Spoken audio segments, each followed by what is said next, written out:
Hello friend, मैं सुखदेव चौहान आपके अपने यूट्यूब चैनल मैथ 1 में आपका हार्दिक स्वागत करता हूं। यानी गाइज हम बात करेंगे यानी कि जो आपका इंग्लिश का पेपर है उसी को मैं यानी कि मॉडल पेपर जो कैसे बनता है, कैसे उसको क्वेश्चन को सॉल्व किया जाए, कैसे नहीं किया जाए, कितना समय हमको पैसेज पढ़ने में देना है, कितना समय पैसेज पढ़ने में नहीं देना है। अगर उसी को मैं आप लेकर आप कुछ बच्चे सर बहुत दिक्कत हो रही है, बहुत प्रॉब्लम हो रही है सर, कैसे होगा कैसे नहीं, परेशान मत हो। मैं एकदम उसका सोल्यूशन आज लेकर आया हूँ और उसको मॉडल पेपर भी आपको कराऊंगा कि कैसे कैसे क्वेश्चन बनते कैसे नहीं बनते हैं। आपको जो पैसेज आता है 15 नंबर का उसको कैसे सॉल्व करना है, कैसे नहीं सॉल्व करना है, मैं आपको एकदम विधिवत बताऊंगा सॉल्व करने का तरीका। यानी कि कैसे भी किसी पैसेज को क्या किया जाता है, सॉल्व किया जाता है, एंटोनिम्स को देता है, सिनोनिम्स को देता है, उसके बारे में कैसे क्या करना है क्या नहीं करना, बस आपको पता होना चाहिए। तो मैं आपको आज मतलब एकदम बेसिक से लेकर चल रहा हूँ। जो आपका जो इंग्लिश का एक मॉडल पेपर बनता है ना, जो आपका एग्जाम में बनेगा, एकदम उसी बेस में आप लेकर आया हूँ। तो गाइज आगे बढ़ने से पहले आपसे रिक्वेस्ट है कि यदि हमारे चैनल को सब्सक्राइब करें, वीडियो को लाइक करें, कमेंट करें वीडियो को कैसी लगी। हाँ, आज मैं पैसेज के बारे में थोड़ा सा बताऊंगा, मैं लेकर चल रहा हूँ। आता है यानी कि गाइज आपके सामने जो पहला सवाल आता है, जैसे सेक्शन ए में, सेक्शन ए में क्या होता है, मैं थोड़ा थोड़ा एग्जांपल आपको चलना। सेक्शन ए में दे रहा है कि read the following passage carefully and answer the question that follow. यानी कहने का मतलब आपको दे रखा है कि रीड द फॉलोइंग पैसेज, यानी कि मैं एक छोटा सा एग्जांपल लेकर चल रहा हूँ। ये पैसेज आपका है, यानी कह रहा है कि read the following passage carefully and answer the question that follow. यानी कह रहा है कि जो ये पैसेज दे रखा है इसको आपको क्या करना है, सावधानी पूर्वक क्या करना है, पढ़ना है। क्या करना है, पढ़ना है। और नीचे दिए कुछ क्वेश्चन दिए रहेंगे, जैसे उसका आपको आंसर देना पड़ेगा। यानी मेरा कहने मतलब हुआ कि 4 क्वेश्चन दिए रहेंगे, कम मार्क्स के होंगे, 3 मार्क्स के, और जो 3 क्वेश्चन दिए रहेंगे कितना होगा, 1 मार्क्स के, टोटल कितना होगा, 15 मार्क्स का। यानी कि ये आपका 15 मार्क्स से हाथ के हाथ में आपको डिपेंड करता है। यानी आपको जो पैसेज है वो पैसेज को पढ़ना है और उसका क्या करना है, आंसर देना। जैसे मैं एक छोटा सा एग्जाम्पल लेके चलो पैसेज का, कि a very single mistake is a blessing in disguise. There are actually untold blessing hidden within every mistake. यानी मेरा कहने मतलब है कि मान लीजिए मैं छोटा सा एकदम पैसेज लेकर चल रहा हूँ, आपको समझाने के लिए लिखा हूँ, क्योंकि बड़ा सा पैसेज मैं लेकर चल नहीं पाऊंगा। तो छोटा सा मैं पैसेज लेकर चलो, आपको समझाने के लिए पैसेज हो गया। अब कहने का मतलब होता है कि बच्चे दिक्कत क्या करते हैं सर, कि एक बार पूरा पैसेज पढ़ेंगे उसके बाद उसका आंसर ढूंढेंगे। मैं एकदम सिंपल तरीका बता रहा हूँ, आपकी बहुत टाइम बचत हो जाएगी, ध्यान रखिएगा। यानी कि एक बार आप पैसेज पढ़ेंगे, फिर इसका आंसर ढूंढने के लिए फिर पैसेज पढ़ेंगे, यानी आपको पैसेज 2 बार पढ़ना पड़ेगा। क्लियर हो गया? मैं कह रहा हूँ पैसेज को 2 बार मत पढ़िए, पैसेज को 1 बार ही पढ़िए। आपको करना क्या, कुछ नहीं करना। अब देखिए इसमें से कुछ वर्ड ढूंढिए, जैसे हिडन मिस्टेक हो गया, हिडन मिस्टेक हो गया। अब जो आपका पैसेज रहेगा ना, तो उसको क्या करें, कुछ जो आपको अच्छा लगे, पैसे जो आपको वर्ड लगे अच्छा, उसी को आप क्या करना। जैसे मैं यहाँ पे हिडन मिस्टेक कर लिया। अब आपको करना क्या है कि जो हिडन मिस्टेक है ना, आपको इसमें क्या करना, ढूंढना है। यानी कहीं भी दिखाई दे दिया हिडन मिस्टेक, जैसे आपका पैराग्राफ बड़ा सा रहेगा, जैसे एवरी सिंगल मिस्टेक, यहाँ पे सिंगल मिस्टेक हो गया। चलिए हटाइए। Is a blessing in disguise, there are actually untold blessing hidden within every mistake. देखिए हिडन हो गया और मिस्टेक हो गया, यानी कहीं ना कहीं आपका ये क्या हुआ, दिखाई दिया। तो आपको करना क्या है कि सारे क्वेश्चन में एक दिमाग लगेगा, आपको पैराग्राफ पूरा पढ़ने की जरूरत नहीं पड़ेगी। अगर आप पूरा पैराग्राफ आप पढ़ेंगे, फिर एक बार पढ़ेंगे, फिर क्वेश्चन ढूंढेंगे, फिर पढ़ेंगे, जितना क्वेश्चन रहेगा उतना आप पैराग्राफ पढ़ेंगे, ऐसा मत कीजिएगा। आपका टाइम क्या हो जाएगा, वेस्ट हो जाएगा। इस अनुसार करेंगे तो आपका क्या हो जाएगा, क्वेश्चन बहुत ही सिंपल तरीके से क्या हो जाएगा, सॉल्व हो जाएगा। यानी कि सेक्शन ए का 15 मार्क्स का था। उसके बाद आता है सेक्शन बी में, आपको उसको बता रहा हूँ। सेक्शन बी में क्या होता है, गाइस आपका सेक्शन बी आता है। सेक्शन बी आपका 10 मार्क्स का आता है, यानी जो सेक्शन बी होगा आपका 10 मार्क्स का आएगा। हो गया?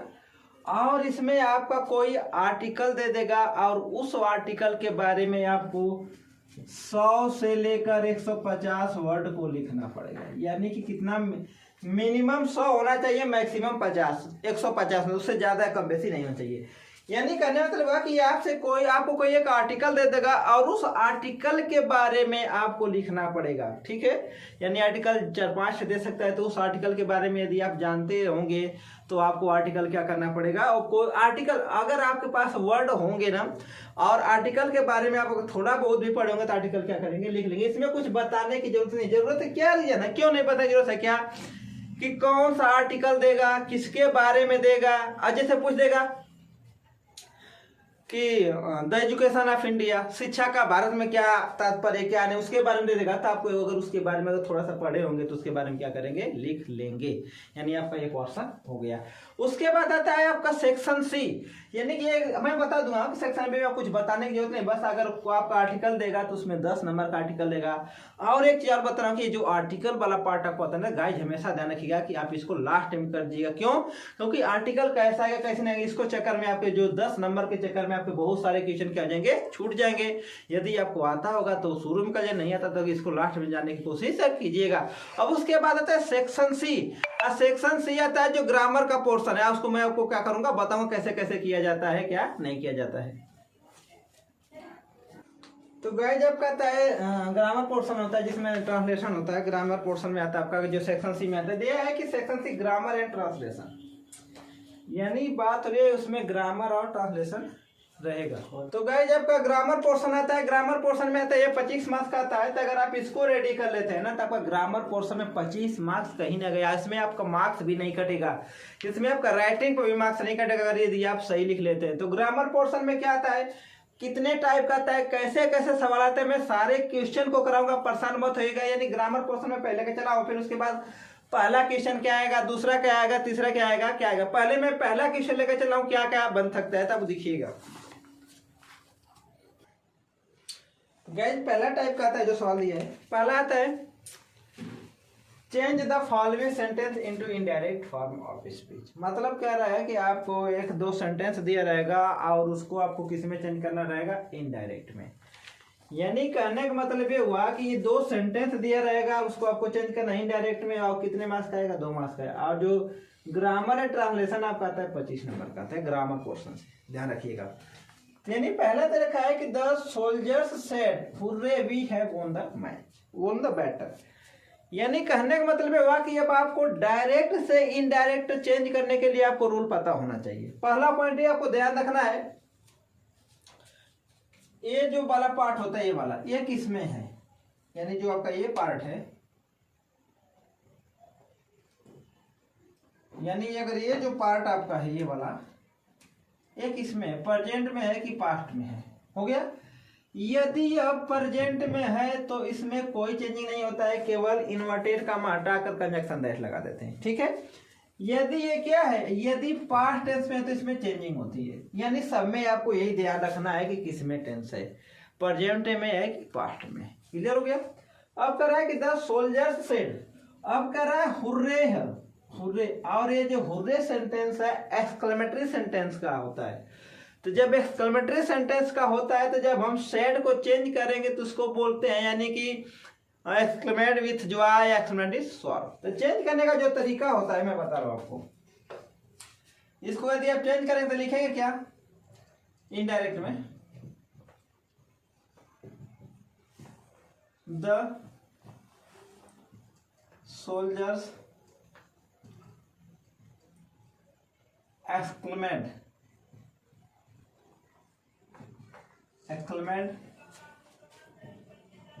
with joy।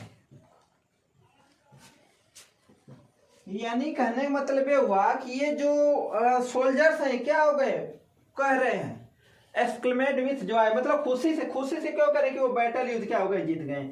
अब ध्यान रखिएगा यहाँ पे सेड है ना, यानी कहीं ना कहीं पास्ट है, यहाँ पे हैव है तो ये क्या आपका है, प्रेजेंट है। तो यदि पास्ट में यानी कि जिसको बोलते हैं रिपोर्टिंग वर्ब, यदि पास्ट में हो तो रिपोर्टेड पार्ट या रिपोर्टेड स्पीच बिकम्स पास्ट में। हो गया। इन्वर्टेड का हटाएंगे क्या लगाएंगे, कंजक्शन दैट हो गया, हो गया। वी रहेगा। अब वी जो है फर्स्ट पर्सन का प्रोनाउन है और ये रिपोर्टिंग वर्ब सब्जेक्ट के अनुसार चेंज होता है। सोल्जर मतलब दे हो जाएगा, है को क्या हो जाएगा, had won the battle, on the battle. Clear हुआ। यानी कि इसका जो पैसिव है, ये गाइस ध्यान रखिए ये मॉडल पेपर में करा रहा हूं, यानी कि मॉडल पेपर जो आपका कहीं ना कहीं प्रीवियस ईयर पेपर में बना है, चाहिए बनेगा एग्जाम में, ध्यान रखिएगा।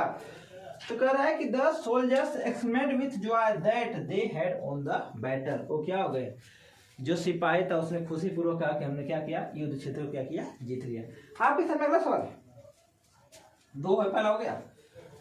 The thief said to the policeman. अब यहाँ पे क्वेश्चन वर्ड आ गया स्टार्टिंग में, हो गया क्वेश्चन वर्ड आया। तो अगर क्वेश्चन आ जाए तो सेड को आस्क कर दिया, इंक्वायर में चेंज कर देते हैं। क्लियर हो गया। तो इसका जो इंटर बनेगा, जैसे द थीफ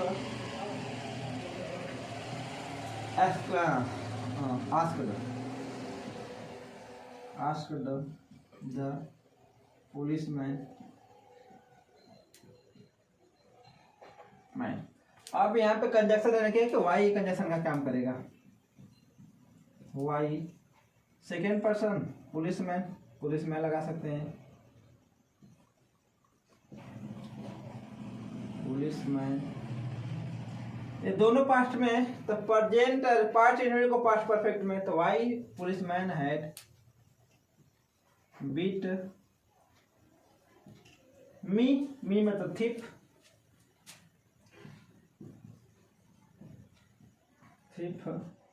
मर्सीलेसली।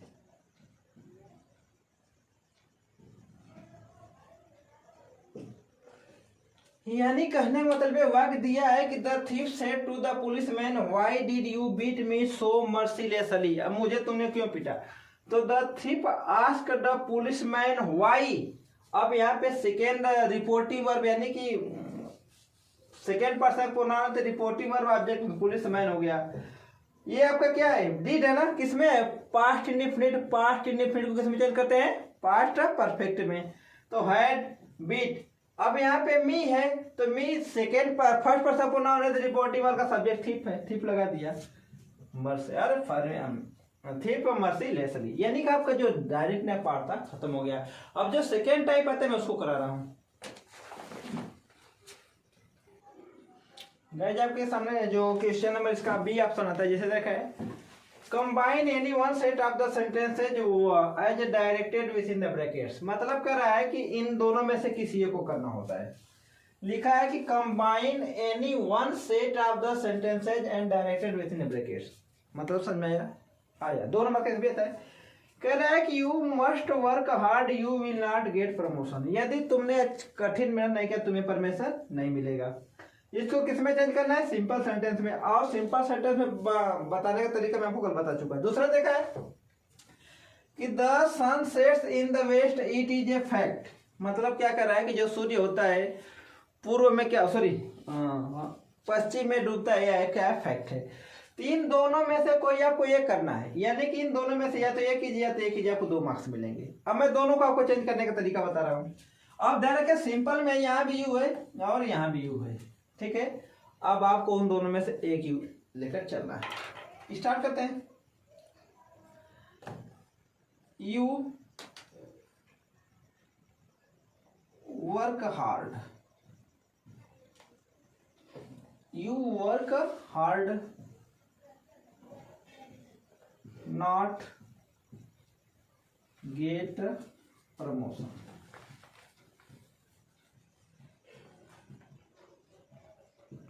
बस हो गया। यानी कि इन दोनों को मिलाकर एक सेंटेंस बनाना है। जैसे you must work hard you will not gate promotion. सीधे सीधे हो गया कि you work hard not gate promotion. Clear हो गया। सॉरी यहाँ पे हम मस्ट लगा सकते हैं। You must work hard not gate promotion. यानी आपका क्या हो गया, सिंपल सेंटेंस हो गया। देखा, इन दोनों में से कोई एक आपको करना है, दोनों में से कोई एक करना कर सकते हैं। इसको भी बता दे रहा हूं। The sun sets in the west it is a fact. यानी कि यहां भी द सन है, यहां भी इट्स है, तो मतलब एक करना है the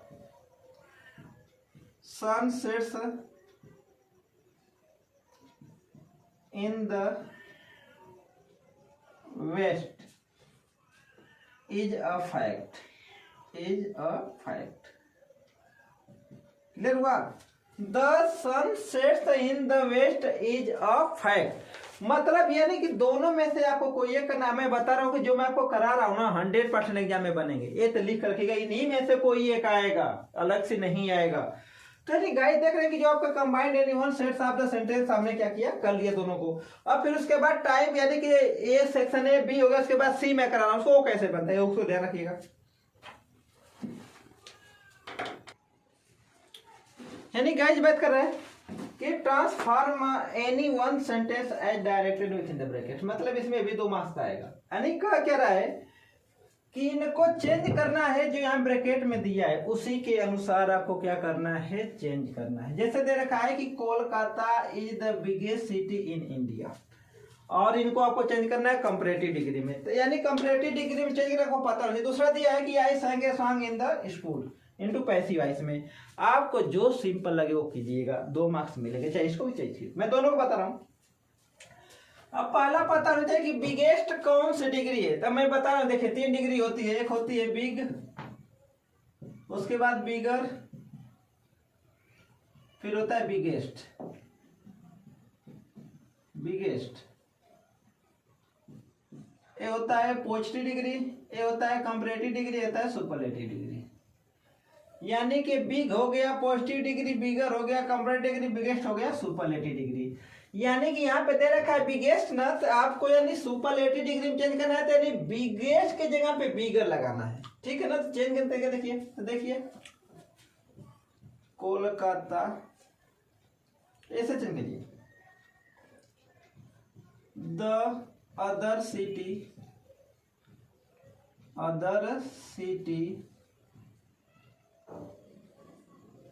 is not bigger than Kolkata. यानी गाइस जब ध्यान रखिएगा कि बिगर जब कंपैरेटिव डिग्री आता है ना, उसके साथ हमको देन लगाना ही पड़ेगा। यानी कह रहा है कि Kolkata is the biggest city in India, कह रहा है कि जो कोलकाता है भारत का सबसे बड़ा शहर है। इसको आपको चेंज करना है कंपैरेटिव डिग्री में। अब कंपैरेटिव डिग्री में क्या जाएगा, the other city is not bigger than Kolkata. यानी इसका मतलब क्या हुआ कि जो दूसरी सिटी है कोलकाता से बड़ी नहीं है। ये जो मैं करा रहा हूं आप कॉपी में नोट कर लीजिएगा, 100% आएगा, ध्यान रखिएगा। क्लियर हो गया, चेंज कर गया।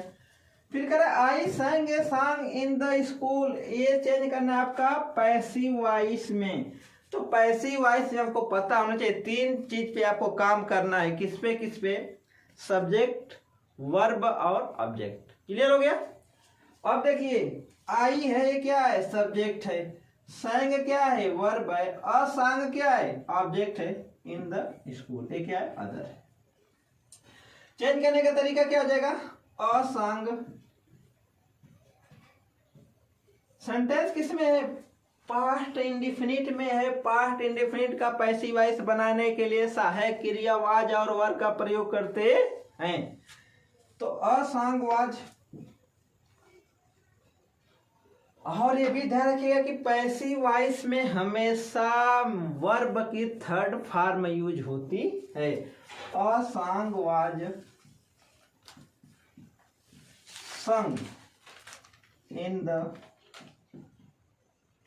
स्कूल बाई, आई का ऑब्जेक्टिव क्या हो जाएगा, मी। क्या हो जाएगा आपका, मी हो गया। यानी गाइस जब से जो पूछा था कि आई sang और sang in the school, a sang was sung in the school by me. यानी गाइस देख रहे हैं बहुत ही सिंपल होता है। आप डर जाते हैं सर बहुत पेपर हार्ड हुआ, ऐसा कुछ भी नहीं है। बस आपको क्या करना है, प्रैक्टिस करना है। मैं जो आपको करा रहा हूं इसको फॉलो कीजिए। इसमें से आपके 25 नहीं तो 20 नंबर कहीं नहीं गए, यहीं से बनेंगे। आपके सामने में यानी कि जो डी टाइप होता है उसको लेकर चल रहा हूं। गाइस आपके सामने जो सी आता है यानी इसमें डी वाला आता है, वो आता है 1 नंबर का, और चूज द करेक्ट सेंटेंस। यानी कि इन चारों सेंटेंस में से कोई एक सही है, उसी को लिखना है। पहला पॉइंट, यानी चारों में से कोई एक होना चाहिए, कोई एक सही, उसको आपको बताना है। बता देखना, बस इसमें कुछ करना नहीं है। जैसे करे knowledge is even more preferable to. अब मैं आपको कुछ हिंट दे रहा हूं कि ये देखिए प्रेफरेबल आ जाए,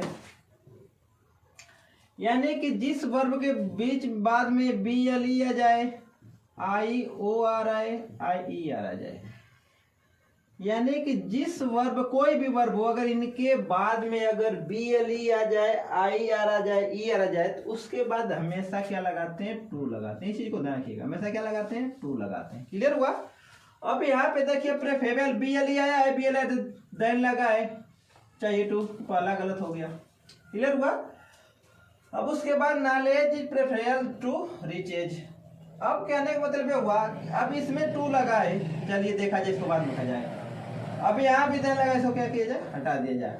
अब यहाँ पे कर रहा है कि कंपेयर कर रहा है ना, तो यानी कि कंपेयर कर रहा है, तो इसमें तो कोई कंपेयर नहीं हुआ। प्रेफरेबल टू रिचेज होता है, इसमें कोई कंपेयर नहीं हुआ।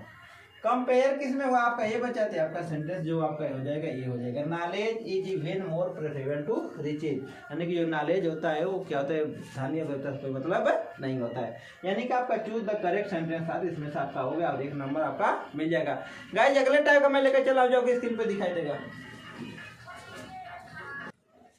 हाँ गाइस दे रखिएगा, यानी आप इसमें देखें चूज द इनकरेक्ट, यानी उसमें आपको करेक्ट ढूंढना था, इसमें कोई एक गलत है, उसको ढूंढना है। इसी को ध्यान रखिएगा कि इसमें सही नहीं अगर ढूंढना है। कह रहा है कि अनलेस यू डू नॉट, पहला गलत है। पहला क्या है, कैसे गलत है, गलत कैसे, मैं आपको कुछ वर्ड दिखा रहा हूं। Unless hardly, scarcely. अगर आपको कभी भी सेंटेंस में ये वर्ड दिखाई देते, अनलेस, हार्डली, स्कार्सली, रेयरली, हो गया। अगर ये वर्ड कभी भी आपको एग्जाम में दिखाई दे तो इसके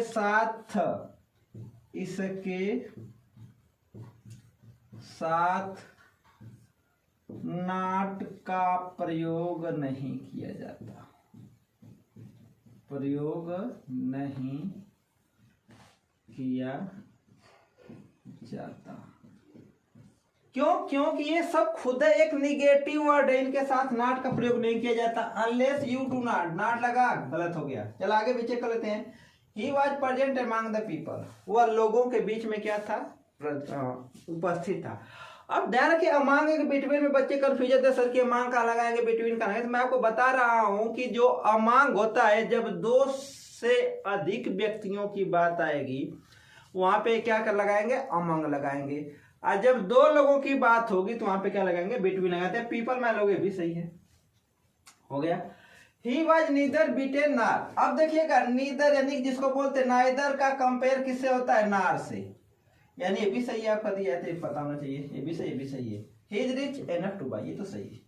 तो आपका जो पूछा था कि चूज द इनकरेक्ट सेंटेंस, आपका पहला ही हो गया है। ये जो मैं कुछ पॉइंट इधर लिखाता हूँ तो आप नोट कर, आपको बहुत ही बेनिफिट होगा। आपके सामने मैं अगले टाइप का लेकर चलता हूँ, जो कैसे, यानी कि जो ऐसे आपका आईडीएम फ्रीज हो गया, वर्ड सब्स्टिट्यूशन आपको वो आता है, मैं आपको बता रहा हूँ। गाइस आपको सवाल आता है, जैसे एकदम देखिए इसी को बनेगा, आता है choose the correct synonyms of the each the following. कुछ बच्चे तो कंफ्यूजन थे कि सर करना क्या इसको, उनको तो ये नहीं पता होता है कि सर क्या करना है क्या नहीं करना है। सिनोनिम्स से मतलब होता है पर्यायवाची शब्द, इसका मतलब क्या होता है, पर्यायवाची। यानी आप पढ़े होंगे कि पर्यायवाची शब्द किसे कहते हैं। अब पहला पॉइंट हमको पता करना है कि क्या करना है, पर्यायवाची करना है। अब करना मतलब कि जो ये वर्ड दिया है ना, ये जो सीज दिया है, सीज मतलब हमको पता होना चाहिए कि इसका मतलब मीनिंग क्या होता है, उसका अर्थ क्या होता है। यदि इसका अर्थ पता होगा, इसमें से करना है, तो इसका मतलब होता है रुकना। क्या होता है, रुकना या रोक। नहीं कहते हैं कि सीज कर दिया गया, आप पढ़े होंगे कि रास्ता क्या कर दिया, सीज कर दिया गया। जैसे लॉकडाउन में क्या सीज कर दिया गया था ना, वैसे ही सीज कर देना तो रोक देना। अब इसमें आपको देखना है कि इसमें से मतलब रोकना किस माने होता है, इसके माने होता है प्रारंभ करना, प्रारंभ करना। स्टॉप माने रुकना, इसके बाद आता है निर्माण करना या बनाना, निर्माण करना लिखिए। डूल माने मतलब होता है जो क्या बोलते हैं उसको, पागल टाइप का आदमी होता है जिसको ज्ञान ना हो, ज्ञान ना हो। डूल माने वही अज्ञानी मान लीजिए, कर सकते हैं इसको, ठीक है। तब मेरा कहना था कि यदि आपको अर्थ पता होगा, जो वर्ड दिया रहेगा तो सिंपल जाएगा। तो इसमें पूछा क्या, सीज में रुकना, देख लीजिए प्रारंभ करना, स्टॉप, क्रिएटेड, निर्माण, कंट्रोल, अज्ञानित, जो आपका स्टॉप वाला वर्ड क्या हो जाएगा, आपका सही हो जाएगा। और ये 2 क्वेश्चन देता है, दोनों 2, एक मार्क्स का 2 नंबर का सिंपल तरीका होता है। अब देखिए दूसरा हो गया आपका टिमिड। अब आपको टिमिड का अर्थ पता होना चाहिए। तो टिमिड माने होता है कायर। क्या होता है? कायर। अगर आपको अर्थ पता होगा तो आसानी से क्या कर सकते हैं, कर सकते हैं। अब देखिए टिमिड माने हो गया कायर, फास्ट माने हो गया तेज, स्लो माने हो गया धीमा, मीडियम माने हो गया मध्य। बचा क्या? सही। आपका क्या आंसर इसके माने होता है कायर। यानी गाइस जो आपका सिनोनिम्स का जो सवाल बचेगा बनेगा एकदम इसी टाइप से बनेगा। अगर पता हो तो आप कर सकते हैं। गाइस एक सवाल आज का मैं लास्ट क्वेश्चन चलूंगा जो पूछता है एंटोनिम्स क्या होता है, एंटोनिम्स कैसे करेंगे। वो भी बहुत ही सिंपल है, तो वो भी 2 की 4 आप आसानी से कर सकते हैं। उसको भी लेकर चलता हूँ। आज का लास्ट होगा। और आगे बढ़ने से पहले आपसे रिक्वेस्ट है कि यदि चैनल पे नए हैं, यदि आपको ऐसे ही मॉडल पेपर प्राप्त करना है, आपको अगर अच्छे मार्क्स लाना है बोर्ड पेपर में, तो चैनल को सब्सक्राइब करें, वीडियो को लाइक करें। क्योंकि यदि आप चैनल को सब्सक्राइब कर लेंगे तो मैं जो भी वीडियो डालूंगा आपका नोटिफिकेशन आपको सबसे पहले प्राप्त होगा। आपके साथ में अगला लेकर चला हूं जो आज का लास्ट होगा। गाइस आपका लास्ट है, choose the correct antonyms of the each of the following. यानी लास्ट है, उसके बाद मैं आपका इसके बाद बचेगा 1 वर्ड सब्स्टिट्यूशन और बढ़ेगा इडियम फ्रेज। वर्ड और सब्स्टिट्यूशन भी करने का तरीका बताऊंगा, इडियम फ्रेज भी करने का तरीका बताऊंगा। तो मेरा आज यहाँ पे, तो इसके बाद जो भी पोर्शन बचा होगा इसके बारे में अगली वीडियो आपको बता दूंगा। अब इसको दिया कि एंटोनिम्स मतलब क्या होता है, इसमें भी बच्चे का फिर सर क्या करना है, विलोम लिखना है। देखिए विलोम, कभी भी कुछ नहीं करना। अगर आगे ए आ जाए तो क्या लिखना है, विलोम, विलोम लिखना है। यदि आगे यह सजात क्या लिखना है, पर्यायवाची। बस ये ध्यान रखिएगा। अगर नहीं पढ़ पाते कोई दिक्कत नहीं है, तो पता होगा। अब फिर उसी में भी आपको अर्थ पता है। जैसे गेदर माने होता है इकट्ठा करना, इसका मतलब होता है इकट्ठा करना। अगर मैं आपसे हिंदी में पूछूं कि इकट्ठा करना का विलोम क्या होगा, तो हिंदी में इकट्ठा करने का जो विलोम होगा वो होगा बिखरना। अब इन्हीं चारों में से किसी का बिखरना का अर्थ ढूंढ लीजिए तो आपको पता हो जाएगा। अब नहीं पता किसी का, जिसका पता उसके लिखिए। फाइट माने लड़ना, ये तो हो नहीं सकता। कलेक्ट माने इकट्ठा करना, वही चीज है, ये भी नहीं हो सकता। स्कैटर माने बिखरना होता है, ये हो सकता है। अब कंबाइंड माने होता है जोड़ना, जोड़ना। अब मेरा कहने में तो ये नहीं हो सकता। अब इसका अच्छा इकट्ठा करना मतलब होता है बिखरना, तो बिखरना आपका क्या है, स्कैटर। आपका स्कैटर हो गया, क्लियर हुआ। अब उसके बाद जो दूसरा टाइप का आता है वो देता है काज। काज माने होता है कारण, कारण होता है। अब इसका मतलब डिवाइड माने होता है बांटना, बांटना। कंफर्ट माने होता है आराम, रिवार्ड माने होता है इनाम। तो ये तो कोई आपका विलोम तो वे नहीं पता है। इफेक्ट माने प्रभावित करना होता है, तो आपका जो आंसर आएगा इफेक्ट आगे। यानी गाइस देख रहे हैं बहुत हार्ड पेपर आपको इंग्लिश का नहीं आता। बस आप करना क्या है कि जो मैं आपको पढ़ाया हूं ना उसी बेसिक को पकड़िए और उसको करते रहिए। आपका एग्जाम में अगर 100 में से कम ग्रामर पोर्शन 20 मजबूत करिए। उसके बाद और आपका जो बता चुका है रीराइटिंग कैसे किया जाता है कैसे नहीं किया जाता है, तो आपका 70-80 नंबर कहीं नहीं गया है, ये तो ध्यान रखिएगा। और थोड़ा सा आपको भी मेहनत करनी पड़ेगी। ऐसा नहीं कि सर बता दे तो बस उतना ही, अरे कुछ आगे भी हो सकता है। तो गाइस मैं आज इतना ही रखूंगा, क्योंकि उसके बाद आइडियम फ्रेज आ रहा है वो भी आपको करा दूंगा मैं 10-20 अगर आइडियम फ्रेज आपको 1 और सब्स्टिट्यूशन अगर लिखा दूंगा तो आपको एग्जाम में उसी में से फंसेंगे, उससे बाहर जाएगा ही नहीं। ये 100% मेरा वादा है। तो गाइज आज के लिए बस इतना ही। बस आगे पढ़ने से एक रिक्वेस्ट है, यदि चैनल पे नए हैं तो चैनल को सब्सक्राइब करें, वीडियो को लाइक करें और कमेंट करके बताइए वीडियो आपको कैसी लगी। तब तक मैं आपको मिलता अगली वीडियो में, तब तक के लिए जय हिंद जय भारत।